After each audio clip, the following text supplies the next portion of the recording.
bem, galera? Estamos de volta aqui trazendo mais um vídeo de simulado, só que dessa vez da matéria de meio ambiente. Essa matéria que ela tem uma importância significativa mais em aspectos mais práticos, né, para a gente cuidar melhor do nosso ambiente, do que mesmo a nível de prova, visto que o aparecimento de questões que envolve a matéria de meio ambiente, ela não é um número tão relevante assim para determinar a aprovação ou a reprovação de um aluno na prova.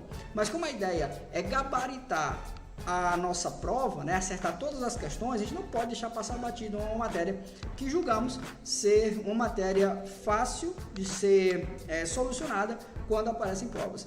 Quero aproveitar esse intervalo antes da gente começar aqui a tratar sobre essas questões e pedir para que você possa se inscrever no nosso canal, que você possa compartilhar os nossos conteúdos e que você possa aprender muito mais através da ministração dessas questões que aparecem aqui no nosso curso. Então, vamos começar o nosso simulado deste vídeo. Simulado na tela, galera, vamos começar aqui a destrinchar as questões da matéria de meio ambiente no vídeo de hoje. Questão de número 1. Os usuários das vias terrestres devem a. Realizar inspeção regular e obrigatória em seus veículos quanto à poluição. B. Abster-se de ocasionar situações de perigo, atirando ou depositando objetos na via. C. Descartar fluidos usados pelo veículo em locais apropriados. E D. Todas as alternativas estão corretas. Analise a primeira questão e me diga qual você marcaria como correta. Depois dessa avaliação, né, foi rápido aqui, mas você pode parar o vídeo para tentar achar a resposta que você marcaria. Observamos que a alternativa A está correta. A realização de inspeção regular e obrigatória em seus veículos é algo que é previsto pelo Código de Trânsito Brasileiro. Isso aqui é correto. Só que nós temos a alternativa D que fala que todas são corretas. Então, por uma questão de segurança, vamos analisar as demais alternativas. A alternativa B fala sobre abster-se de ocasionar situações de perigo, atirando ou depositando objetos na via. Abster-se é a mesma coisa que não fazer, né? Não realizar atos que possam gerar situações de perigo, como, por exemplo, atirando e depositando objetos na via. Isso aqui também estaria correto. A alternativa C também está correta, porque você deve descartar fluidos, como por exemplo óleo lubrificante que você troca do seu veículo, em locais apropriados para reciclagem, o famoso re-refino. E a alternativa D seria a alternativa correta, quando diz que todas as alternativas estão corretas. Questão de número 2. Para diminuir a poluição do ar, instala-se no escapamento dos veículos um equipamento obrigatório denominado A. Catadióptrico, B. Silencioso intermediário, C. Catalisador e D. Tacógrafo. Analise a questão número 2 e chegue ao consenso de qual alternativa seria correta a responder na questão número 2. Observando as alternativas, observamos que a alternativa A está errada. O catadióptrico é um tipo de equipamento obrigatório, sim, só que ele não é instalado no escapamento dos veículos. O catadióptrico ele é um tipo de refrator de luz que serve para dar visibilidade aos veículos quando estiverem sofrendo incidência dos faróis de outros veículos. Então, a A está fora. B. Silencioso intermediário. O silencioso intermediário é um equipamento obrigatório, ele é instalado no sistema de escapamento dos veículos, porém ele não tem o ofício de diminuir a poluição do ar, e sim a poluição sonora, certo? Então nessa circunstância o silencioso está errado. Na alternativa C nós temos o catalisador, que seria a alternativa correta. O catalisador é um dispositivo obrigatório, presente nos escapamentos e tem a função de reduzir a incidência de um gás nocivo na atmosfera. E a alternativa D está errada, porque o tacógrafo, esse registrador instantâneo inalterável de velocidade e tempo, ele tem uma função, ele é um equipamento obrigatório sim, em alguns tipos de veículos, que tem a função de passar para o agente de trânsito a velocidade que o condutor estava conduzindo o veículo e o tempo de viagem que aquele condutor está na direção daquele veículo. Nada tem a ver com a parte de escapamento, tampouco com a parte de incidência de poluição atmosférica, poluição do ar. Então, gabarito oficial, alternativa C. Questão de número 3. O órgão responsável pela regulamentação dos padrões de qualidade do ar é A. CONTRAN, C. SENATRAN, D. DETRAN e D. CONAMA. Nós não iremos explicar de uma forma específica sobre essa ideia das funções, responsabilidade dos órgãos. Aqui a gente vai ser um pouco mais genérico. Mas o CONTRAN, o Conselho Nacional de Trânsito, ele não tem um ofício específico para trazer padrões de qualidade do ar, né? Ele, em algumas circunstâncias, até cria normas, né? Que essa é a função geral dele, criar normas, legislar sobre a matéria de trânsito a respeito de alguma circunstância que possa gerar pena para quem desrespeita, mas não é ofício dele fazer isso de fato. B. O SENATRAN, a Secretaria Nacional de Trânsito, um antigo DENATRAN, não é ofício do DENATRAN, o órgão executório do nosso Sistema Nacional de Trânsito, de regulamentar padrões de qualidade do ar. O DETRAN, que seria um primo do tipo do SENATRAN, que responde dentro dos estados, também tem a mesma função do SENATRAN, só que dentro daquela esfera estadual, geralmente voltado a veículos, a condutores, e nada tem a ver com a parte de qualidade do ar. E, consequentemente, o CONAMA, o Conselho Nacional do Meio Ambiente, esse MA de Meio Ambiente já traz uma alusão a respeito de proteção ambiental, né? E o CONAMA é sim o responsável por regulamentar os níveis permitidos quanto à ideia de poluição ambiental, poluição do ar. Então, a alternativa D gabarita a questão número 3. Questão de número 4. A poluição característica dos veículos movidos a óleo diesel é a forte emissão de. É a forte, não a fonte. É a forte emissão de A. Fumaça preta, B. Monóxido de carbono, C. Aldeídos e D. Oxigênio. Aqui a gente pode observar que a característica voltada aos veículos de óleo diesel é a presença da fumaça preta, beleza? Não é a incidência de monóxido de carbono, até porque monóxido de carbono é o gás resultante da queima da gasolina e não do diesel. Aldeídos, já vamos entender o que é isso. Você pode pegar esse princípio aqui, a L, e vincular isso a álcool. O aldeído é o gás resultante da queima do álcool, né? Então estaria errado. E oxigênio, com certeza, não é característica da queima do óleo diesel, né? Oxigênio já tem alguma coisa mais a ver com a parte de arborização das árvores, né, das florestas, que é o que a gente precisa para respirar. Então, a alternativa correta, gabarito da questão número 4, é a alternativa A. Quinta questão. O motorista que dirige com silenciador de ruídos defeituoso, provocando ruído excessivo, A. Estará prejudicando a si e a outrem e passivo de multa e retenção do veículo. Alternativa D. Prejudica apenas os outros e não comete infração. C. Não comete infração, apenas poluição sonora. E a alternativa D, todas as anteriores. O camarada que está conduzindo o veículo sem portar no sistema de escapamento o silenciador, né, de ruídos, os silenciosos intermediário e traseiro, está provocando excesso de ruído, né? E nessa circunstância, a alternativa A diz que ele estará prejudicando a si mesmo e a outras pessoas e estará passivo de multa e retenção do veículo. A alternativa A está correta, beleza? Porque essa ideia de gerar poluição sonora, ela não prejudica somente as pessoas que conseguem ouvir aquele barulho, mas também ao próprio conduzente.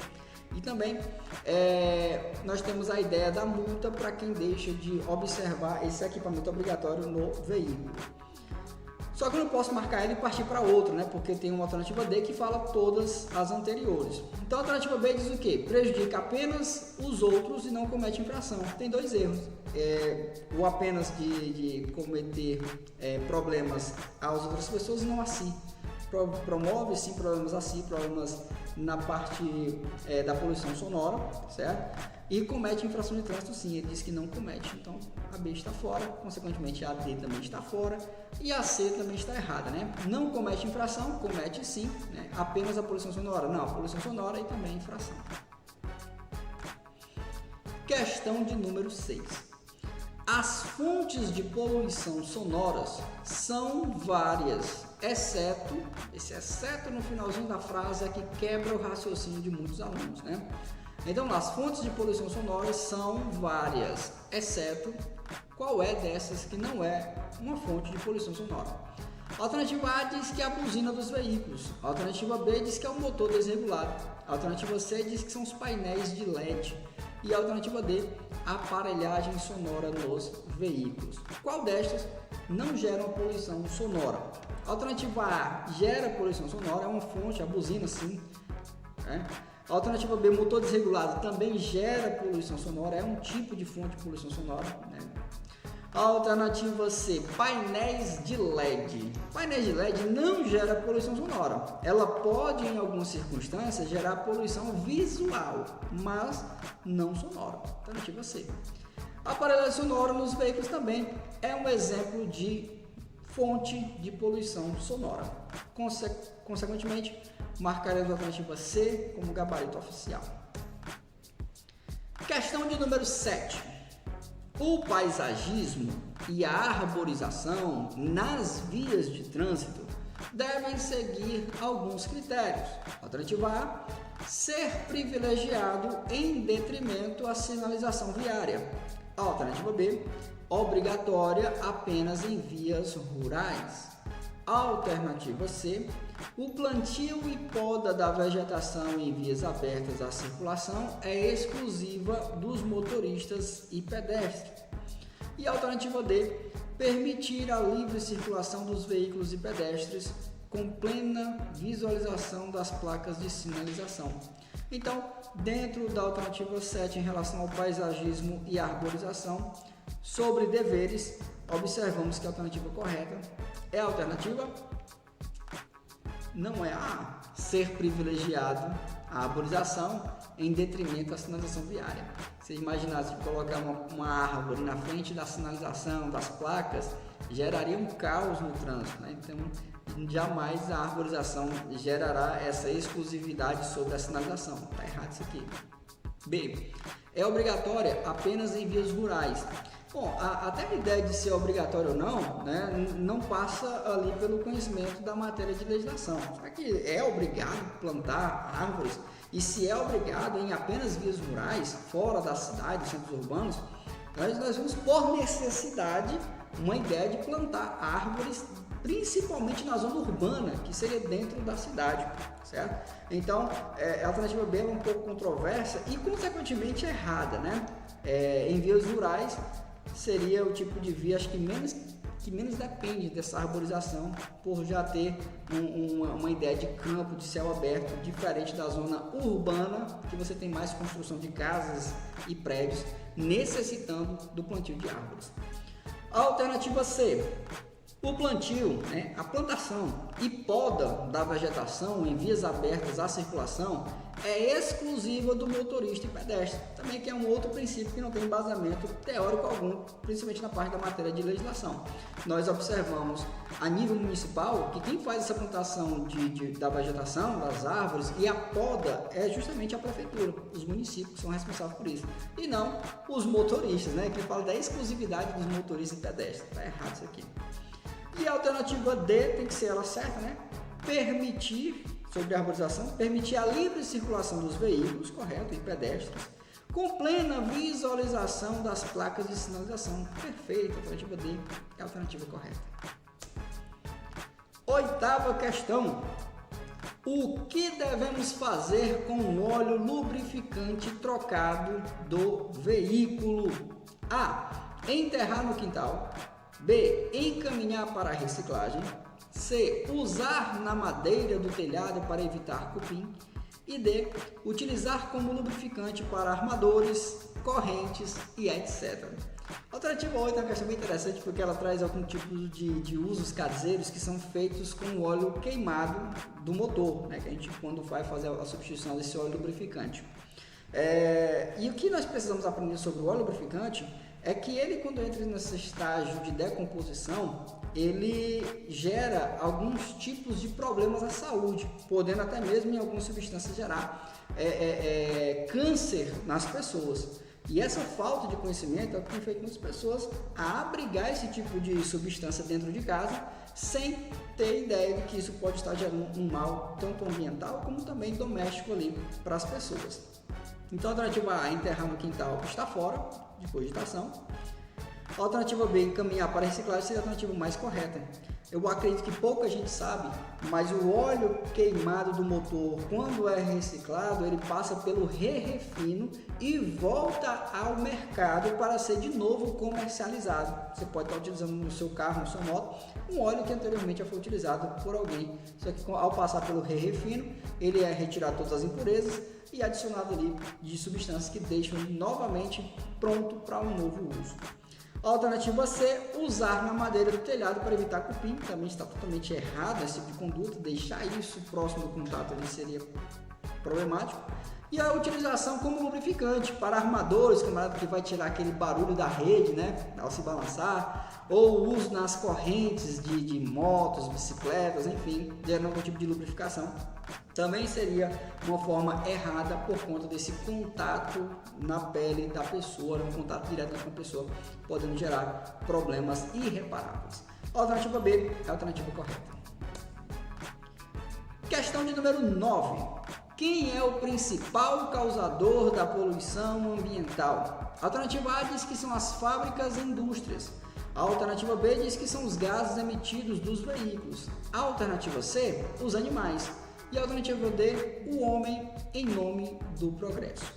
Essa é uma questão um pouco reflexiva, né, a respeito da poluição ambiental, mas quando a gente fala sobre o principal causador de poluição, fábricas e indústrias dependem muito da criação do próprio homem e da utilização do homem nas fábricas e indústrias. Então elas não são de fato o principal, a origem do problema. Os gases emitidos dos veículos também são muito prejudiciais à atmosfera, mas existem homens desenvolvendo veículos, existem homens dirigindo veículos, certo? E com isso eles não passam a não ser a fonte do problema, os próprios veículos em si. Os animais tampouco, e chegamos ao principal causador da poluição ambiental, o homem em nome do progresso. Muitas vezes essa ideia de progresso, ela acaba não olhando para a ecologia, e se não olharmos para a ecologia, obviamente não haverá futuro. Então, com certeza, o homem, com essa ideia exagerada de progresso, sem observar as riquezas ambientais e naturais que temos, com certeza passa a ser o principal causador da poluição ambiental. Última questão, questão número 10. Aproveite para dar o like no vídeo aí e se inscrever no canal. Questão de número 10 diz o seguinte: por que não devemos manter o veículo funcionando em garagem totalmente fechada? Isso aqui é uma prática utilizada, né, por muitas pessoas de manhã, quando vão ligar o veículo, que é até recomendado pelos mecânicos, que você ligue o veículo e passe pelo menos 1 minuto com ele ligado antes de sair, para que haja uma melhor lubrificação do motor, para que você possa começar a sua viagem. Só que existe um problema quando você faz isso na garagem de casa. Vamos ver por que não devemos manter o veículo funcionando em garagem totalmente fechada. A alternativa A diz que é porque o monóxido de carbono é letal. A alternativa B diz que é por conta da poluição sonora. A alternativa C, para não sujar a garagem. E a alternativa D, por uma questão de ética. E a alternativa correta é a alternativa A, por conta desse grande risco à saúde das pessoas. O monóxido de carbono é letal, pode sim fazer com que você desenvolva problemas respiratórios graves quando inalado ali por muito tempo. Então não é por conta da poluição sonora, não é por conta da sujeira da garagem, tampouco por uma questão de ética. Galera, eu já quero me despedir de todos, né? Agradecendo você por ter ficado até a 10ª questão aqui comigo, e aguarde o próximo vídeo, ter muito mais sobre a matéria de meio ambiente para a gente destrinchar aqui e preparar você para sua prova de forma definitiva. Forte abraço e até a próxima.